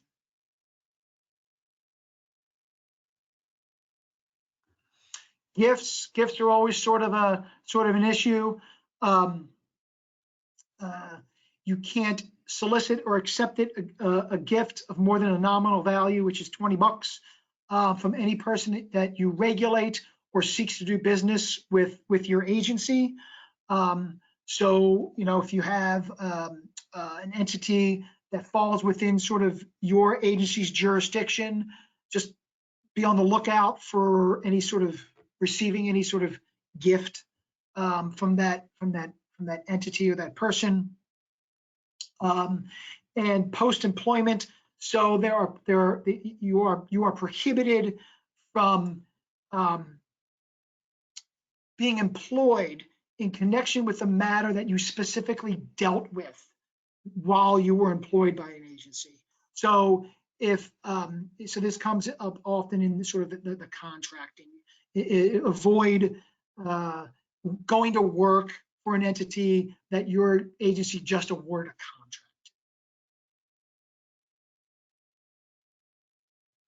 Okay, if you have a conflict of interest in a matter that comes before your agency, or if you're on the planning commission that comes to the planning commission for review, you have to recuse yourself.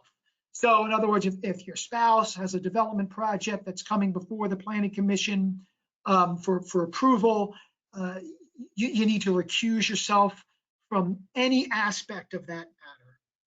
And what does that mean? That means you don't participate in any way in it. You should disclose that you have a conflict and recuse. Mere disclosure of the conflict without recusal is insufficient. You have to completely divorce yourself from any participation in the matter. If it's being deliberated in open session, you should remove yourself from the room during those deliberations to avoid any appearance that you may somehow be, participating verbally or non-verbally signaling what your thoughts are. You should just completely remove yourself. Okay. An excellent source for guidance on anything related to government ethics is the State Ethics Commission's website. If you have any questions about state ethics, that's a really good first stop. Okay. I think we're done. Chuck, do you have any lingering questions out there? Hey, this is John. There are a few questions we can that I can read for you. Chuck, for some reason, got kicked out. He can't get back in. Can you hear me at all? Oh yes, Yeah. there's Chuck. Yeah, I'm here, but I can't read the questions. This is why I told you about the internet. I hate it, and particularly if those folks that live in Frederick County and you have Comcast, you probably can relate to me. So, I'll go ahead John, and read them, can Chuck. you I'll go ahead and can you read yeah. them? And I will do the closing whenever we can get to that. So I apologize for again the internet. Okay. So, Paul, briefly, what are Maryland state enabling acts for encroachment on military installations? Yeah. And is there a way to be brief on that? So, well, there is none. I think is probably the short answer. I don't quite know what the question means by encroachment. Military installations are federal sovereign property, and the state can't encroach on a military installation. So here's Beverly Wilson has a question for clarification on communications. The board members, both either the P&Z or the Board of Appeals, are also not to discuss any case outside of the open meeting?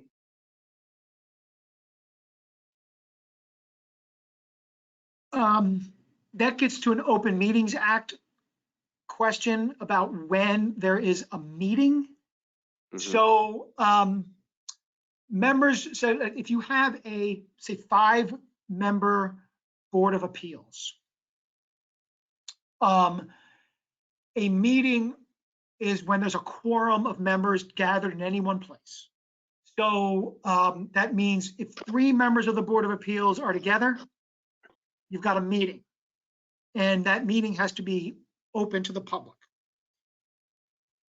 If I'm a Board of Appeals member and the day before a meeting, I want to talk to one of the other Board of Appeals member about something, I pick up the phone and I call him or her, that's not a meeting for purposes of the Open Meetings Act. So this is really sort of a different topic. This doesn't really have anything to do with like ex parte communications. But the requirement that discussions be done in open session only applies to when there's an actual meeting occurring. And a meeting is when there's a quorum of the members. So 3 or more in the case of 5. Members, a discussion is not a meeting. Okay. So in your example of 5 members, 3 or more. Yeah. So in a planning action, should you report that you personally visited a site? This is a follow-up to that site visit stuff. I'm sorry, say it again. In a planning action before a board, should you report that you personally visited a site as a board member? Probably a good thing for that to be somehow in the record, yeah. Okay. I think that's about all the questions. You ready to do a check on learning? Yep.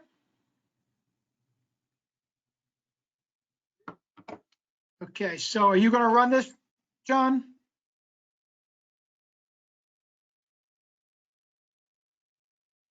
Okay, so we got some review questions here, and currently we have a review question that, and you can respond as we did before using polling. The police power is choose all that apply. Authority to regulate, protect public health, safety, and welfare, the basis for zoning and other land use regulations, ability to disobey the speed limit with impunity, delegated by the state to counties and municipalities. So you would select all that apply there. Paul, are you able to see these in your previewer? Can't.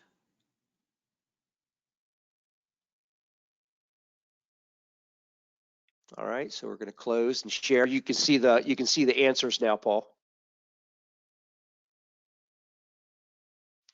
85% said delegated by the state to counties and municipalities.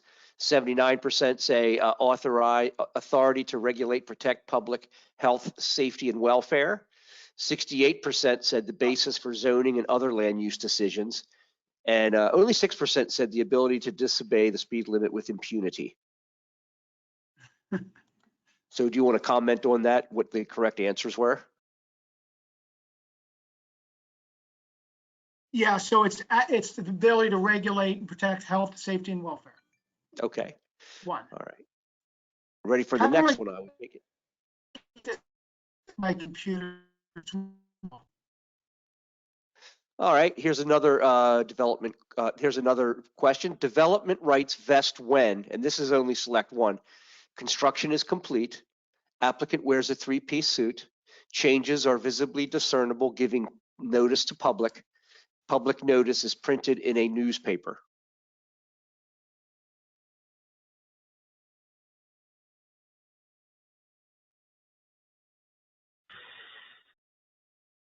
All right, and we'll give a few more seconds. Okay, now 70% said changes are visibly discernible, giving notice to the public, and not a whole lot to those other answers.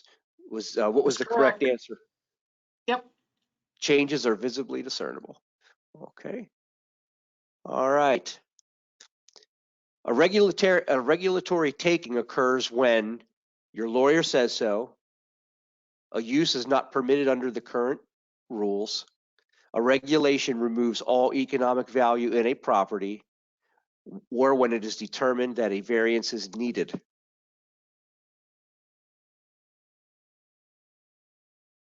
And we got a lot of people responding, and we'll go ahead and close the question. And it looks like 70% said a regulation removes all economic value in a property. That is correct. All right, okay, that's good, Paul. I was going to say that we don't want to see your desktop. All right, an unconstitutional exaction occurs when no nexus between the exaction and governmental purpose for exaction, both rational nexus and rough proportionality between exaction, the band leader's brains are on the contract.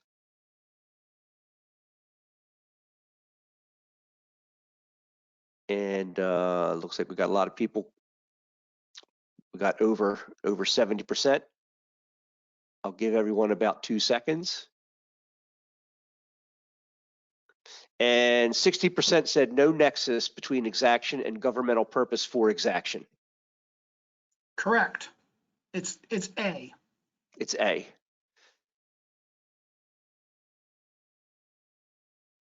Hearing before a board of appeals must be recorded and have testimony taken under oath, be catered, include recorded vote or failure to vote of each member, all of the above, or A and C only.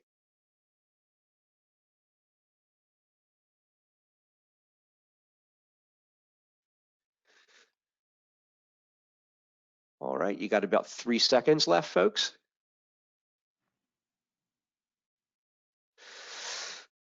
%, it was A and C, be recorded and have testimony taken under oath and include recorded vote or failure to vote of each member. That's correct. Okay.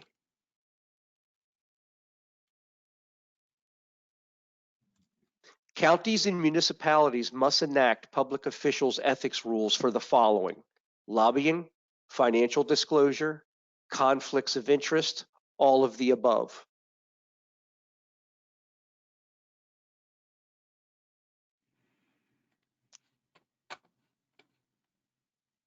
All right, we'll give you 2 seconds.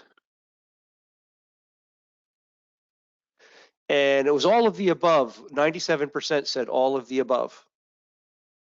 The 97% have it. Okay. And then finally, our final question is ex parte communication from a party to a Board of Appeals member should be encouraged to gain added information for decision making, disclosed to all parties and summarized on the record, rewarded by approval of a variance, or kept secret from the public under executive privileges.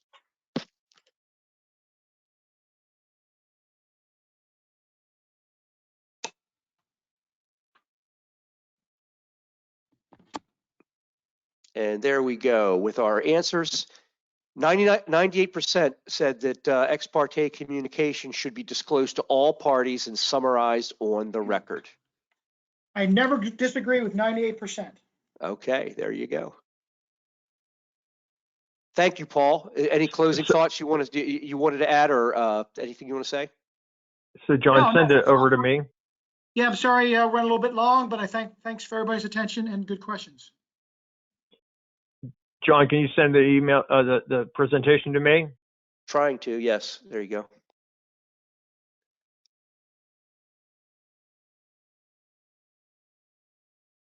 Okay. All right. Again, apologies for my getting bumped out, and kind of one arm behind my back now. I'm talking through the phone, but hopefully able to present here. So I want to thank Paul for his presentation on local planning law and ethics training. As I mentioned before, if you've taken both sessions, you'll receive an email from us in a couple of days to confirm your certificate. Will be sent to you in a couple of weeks. And if you do not receive your certificate, please contact me at chuck.boyd@maryland.gov, and I'll investigate the matter and get the answer. At this point, I want to take one last question for or confirmation with John. We don't have any more questions, do we? Looks like one just popped in. I don't know. Will certificates be sent to person's address or agency? They will be sent to the address of the of your sign-in for this GoToWebinar location. So it'll come to the specific person. They will be personalized by the name of the person, signed by Joe Griffiths and Secretary McCord. And Eric Stone thanks you. All right, great. Then, again, thank you very much for participating. Here's Joe Griffiths and my email contact information. Please feel free to contact us if you have any questions or if you need any further technical assistance.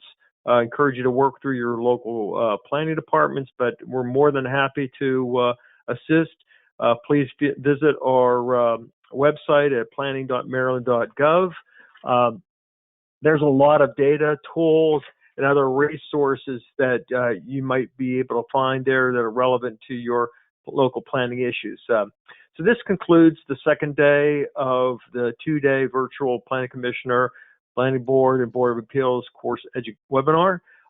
When you exit the GoToWebinar today, you will see a short survey that pops up, and we ask you to complete it. The survey will be used to improve the effectiveness of our subsequent webinars. I want to give a big thank you to Paul Cucuzella, Joe Griffiths, and especially John Coleman for making sure our communications and technology work every day and all days through these webinars. So a complete recording of today's webinar will be used for upcoming Planning Commission training. Keep an eye on planning.maryland.gov, and occasionally we send out e-blasts regarding planning's blog posts. And if you have a chance, please visit smartgrowth.org where we post future webinars. So again, encourage you to participate there as well. And I want to thank everyone. Feel free to reach out to me. And if you have any questions, again, my name is Chuck Boyd at chuck.boyd@maryland.gov.